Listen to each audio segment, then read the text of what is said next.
Otep à tous, bien-aimés frères et sœurs. Il y a quelques jours, quelques heures même, j'allais dire, les États-Unis ont attaqué le Yémen. Ils ont bombardé la capitale des Houthis. Ils ont détruit certaines bases militaires. Les États-Unis, comme d'habitude avec leurs alliés, l'Angleterre, mais aussi il y a aussi le Canada. Alors, qu'est-ce qui se passe exactement? Les États-Unis attaquent le Yémen. C'est soi-disant une intervention préventive pour qu'il ne puisse pas avoir escalade dans le conflit israélo-palestinien. Ils attaquent le Yémen, ils demandent à l'Iran de demander aux Yéménites de ne pas riposter. Ça, c'est intéressant. Ils demandent à l'Iran de faire pression sur le Yémen, les Houthis là, de ne pas riposter. Or, ils savent que les Houthis, le chef Houthi, un certain Abdul Malik, avait déjà dit, avant même cette attaque, que si les Américains nous attaquent, nous allons riposter. Donc, ils savent que, automatiquement, obligatoirement, il y aura une riposte. Parce que ce qui s'est passé, c'est quoi? C'est qu'au lendemain de l'attaque, les populations Houthis sont sorties dans la rue pour demander à leur leader de riposter. Tout le monde veut la riposte. Tout le monde attend la riposte. Et si ils ne ripostent pas, ils vont perdre leur autorité sur cette population. Donc, ils seront obligés de riposter d'une manière ou d'une autre. Entre-temps, le Yémen a une frontière avec l'Arabie Saoudite de plus de 2000 km. Et ils se sont battus pendant 9 ans. Il y a 2 ans à peine, ils ont signé un cessez-le-feu et à un moment donné, l'Arabie Saoudite a commencé à se rapprocher même d'Israël. Ce qui est venu stopper ce processus, c'est la guerre qui s'est déclenchée là encore en Palestine. Et Anthony Blinken était en Arabie Saoudite pour demander le soutien de l'Arabie Saoudite. Il est sorti de là bredouille. L'Arabie Saoudite a refusé de le soutenir dans cette guerre. Donc, si ça s'embrase dans la sous-région, l'Arabie Saoudite qui veut la paix pour se relancer dans le développement, qui veut changer son image, va avoir de gros problèmes. Parce qu'il ne faut pas oublier que l'Arabie Saoudite aussi, sous l'égide de la Chine, a signé des accords de paix avec l'Iran. Donc tout ça là, les Américains sont en train de mettre ça à l'eau. Ils sont en train de raser cela. Alors, ce qui se passe encore, c'est quoi? Il y a de plus grave. C'est que Joe Biden a autorisé cette intervention sans l'accord du Congrès américain. Ah, j'allais oublier. En Arabie Saoudite, il y a au moins 2 500 000 Yéménites qui y vivent. Donc forcément, une guerre contre le Yémen va affecter l'Arabie Saoudite. Bref, donc vous voyez, les États-Unis interviennent sans l'accord du Congrès américain. Parce que toute guerre, ici aux États-Unis, doit être autorisée, non pas par le président, mais par le Congrès. Donc, ils font ça, ils ont attaqué le Yémen sans l'accord du Congrès américain. Ils ont attaqué le Yémen sans l'accord du Conseil de sécurité de l'ONU. Vous voyez, 2 puissances qui ont le droit de veto, qui font le banditisme comme ça là.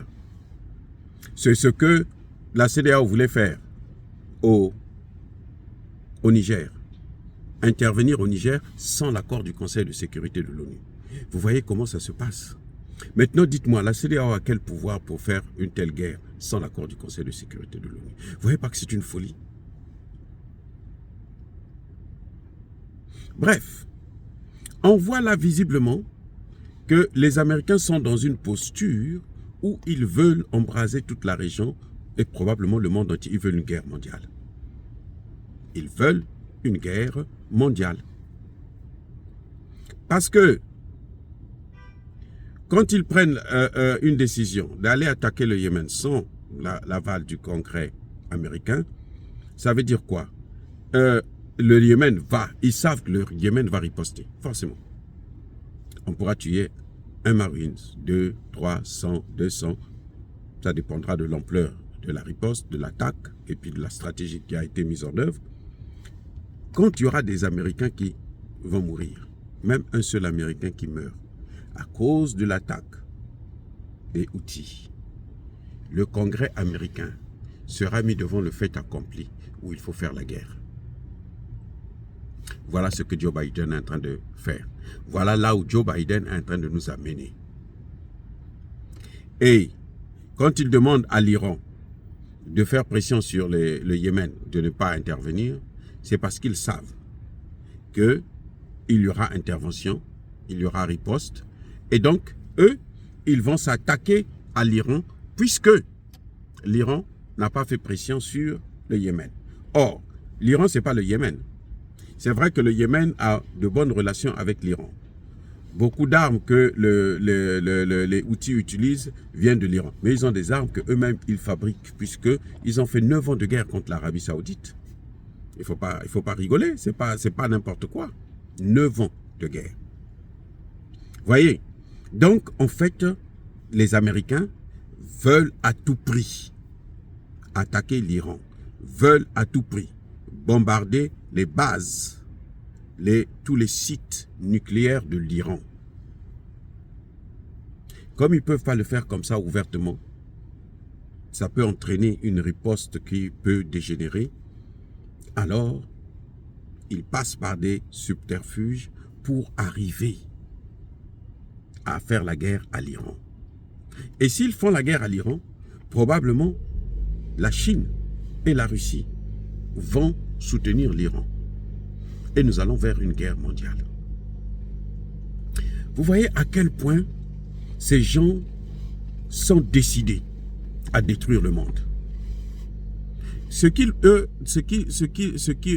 croient, eux, ils pensent que chaque fois qu'il y aura la guerre, les États-Unis vont toujours être épargnés.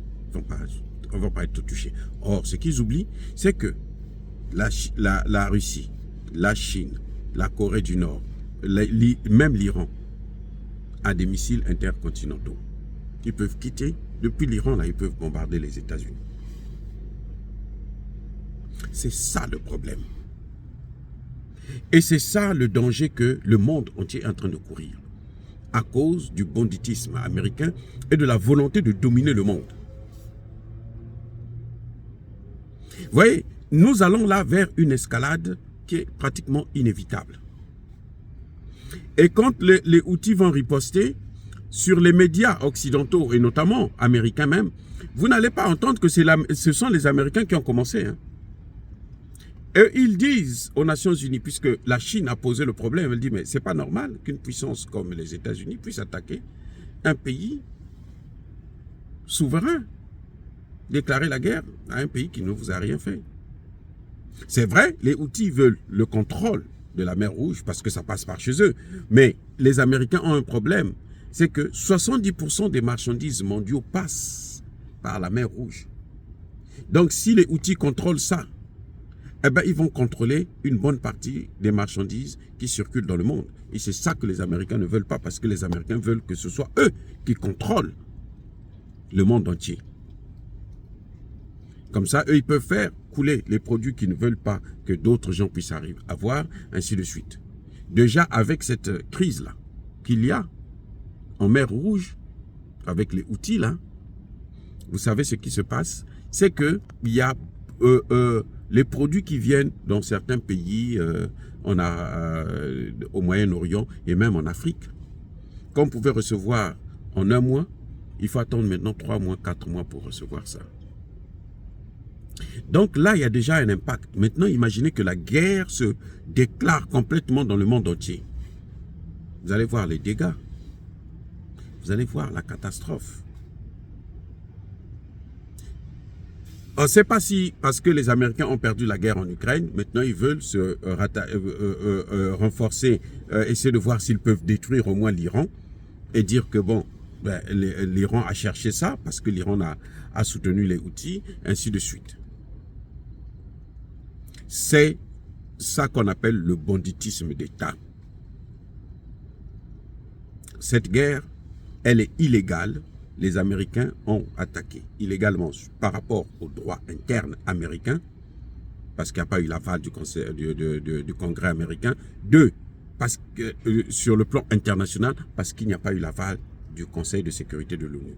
Or, ce genre d'opérations ne peuvent être que autorisées par le Conseil de sécurité de l'ONU. Ma question, c'est, mais vous, les Nigériens, Monsieur Tchani, vous qui gardez la base militaire américaine chez vous, vous voyez à quoi ça sert? Ça va servir là, pour tuer les Nigériens. C'est pas autre chose, c'est pour tuer les Nigériens. Pourquoi je dis ça? C'est Henry Kissinger, l'ancien ministre des Affaires étrangères, secrétaire d'État américain, le plus célèbre d'ailleurs, qui avait dit être ami des Américains est un danger. Être ennemi des Américains est fatal. Et les Américains ne respectent jamais rien. Vaut mieux les tenir loin de vous, parce que s'ils veulent vous attaquer, surtout que c'est des pays enclavés, ils doivent passer par des pays limitrophes. C'est d'ailleurs pour ça que vous voyez que les Américains, depuis que le Niger a dit on va revoir les accords, ils ont décidé d'aller s'installer en Côte d'Ivoire, au Togo, au Bénin, pour être autour du Sahel et faire la guerre. Il n'y a que ça qu'ils veulent. C'est ça l'objectif.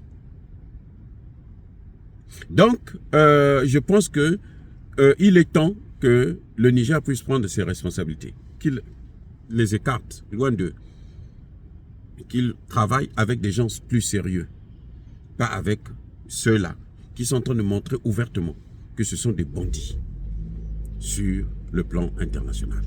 Dire cela, c'est inciter à la haine ou à la violence. Non. Yaba, colère, Yamalé. Encore une fois de plus, bien-aimés frères et sœurs, je persiste et je signe. Soyez bénis. Soyez abondamment bénis par le Dieu des Kémites et par nos ancêtres angélisés. Mais que tous ceux qui persécutent le continent africain le pillent et le déstabilisent, qu'ils soient noirs, blancs, chinois, arabes, juifs, indiens ou qui qu'ils soient punis, maudits, foudroyés, neutralisés, écrasés, effacés par le Dieu des Kémites et par nos ancêtres angélisés. Vive l'Afrique éternelle. J'ai dit et j'assume.